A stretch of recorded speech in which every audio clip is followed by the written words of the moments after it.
Sir ಅಪಾರ್ಟ್ಮೆಂಟ್ಗೆ entry ಕೊಡಲ್ಲ sir, ಥಿಯೇಟ್ರ್ಗಳಿಗೂ entry ಕೊಡಲ್ಲ ಅಂತಾಗ ಅವರು ತುಂಬ ಯೋಚನೆ ಮಾಡೋ ಒಂದೇ ಮಾತಂದಿದ್ದು, ಫಸ್ಟು ನಮ್ಮ ಅಪಾರ್ಟ್ಮೆಂಟಿಗೆ ಬನ್ನಿ, ಎಲ್ಲರೂ ಕರ್ಕೊಂಡು ಬನ್ನಿ, ಅಲ್ಲಿ ನಿಮಗೆ ಪರ್ಮಿಷನ್ ಕೊಡಿಸ್ತೀನಿ. ನೆಕ್ಸ್ಟು ಇದುವರೆಗೂ ಯಾರೂ ಆ ಕೆಲಸ ಮಾಡಿಲ್ಲ. ಥಿಯೇಟ್ರ್ ಒಳಗಡೆ ಆಟೋ ಡ್ರೈವರು ಸಿನಿಮಾ ನೋಡೋಕ್ಕೆ ಥಿಯೇಟ್ರಲ್ಲಿ ಪಾರ್ಕಿಂಗ್ ಕೊಡ್ತಾ ಇಲ್ಲ. ಈ ನನ್ನ ಸಿನಿಮಾಗೆ ಎಲ್ಲ ಥಿಯೇಟ್ರ್ಗಳಲ್ಲೂ ಆಟೋ ಡ್ರೈವರು ನಿಲ್ಲಿಸಿ ಸಿನಿಮಾ ನೋಡಬೇಕು. ಆ ಥರ ನಾನು ಈ ಸಿನಿಮಾದ ಮುಖಾಂತರ ಮಾಡ್ತಾ ಇದ್ದೀನಿ ಅಂತ ಒಂದು ಭರವಸೆ ಕೊಟ್ಟರು. ತುಂಬ ಖುಷಿ ಆಯಿತು. ಯುದ್ಧಕಾಂಡ ಸಿನಿಮಾನ ಎಂಟೈರ್ ಕರ್ನಾಟಕ ನೀವು ಯಾವ ಥಿಯೇಟ್ರಲ್ಲಿ ಹೋದ್ರೂ ಪಾರ್ಕಿಂಗ್ ಒಳಗಡೆ ನಿಲ್ಲಿಸಿ ಸಿನಿಮಾ ನೋಡ್ಬೋದು. ಸಿನಿಮಾ ನೋಡ್ಕೊಂಡು ಬಂದು ನಿಮ್ಗೆ ಸಿನಿಮಾ ಇಷ್ಟ 100% ಆಗುತ್ತೆ. ಯಾಕೆಂದರೆ ಅಜಯ್ ರಾವ್ ಸರ್ ಮಾಡೋ ಸಿನಿಮಾ ಎಲ್ಲ ಫ್ಯಾಮಿಲಿಗೆ ಕೂತ್ಕೊಂಡು ನೋಡುವಂಥ ಸಿನಿಮಾ. ಅವ್ರ ಜೊತೆ ನಾನು ಸುಮಾರು ಒಂದು 8 ಸಿನಿಮಾದಲ್ಲಿ ನಟನೆ ಆಕ್ಟ್ ಮಾಡಿದ್ದೀನಿ.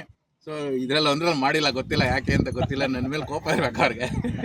ಸೊ ಇನ್ನೂ 2 ಸಿನಿಮಾ ಬರುತ್ತೆ, ಅದರಲ್ಲೂ ಮಾಡಿದ್ದೀನಿ. ಫಸ್ಟ್ ಟೈಮ್ ಆಟೋ ಚಾಲಕರು ಥಿಯೇಟ್ರ್ ಒಳಗಡೆ ಆಟೋ ಪಾರ್ಕಿಂಗ್ ಮಾಡಿ ಸಿನಿಮಾ ನೋಡುವಂಥ ಅವಕಾಶ ಅಜಯ್ ರಾವ್ ಅವರು ಯುದ್ಧಕಾಂಡ ಮುಖಾಂತರ ಕೊಡ್ತಾ ಇದ್ದಾರೆ.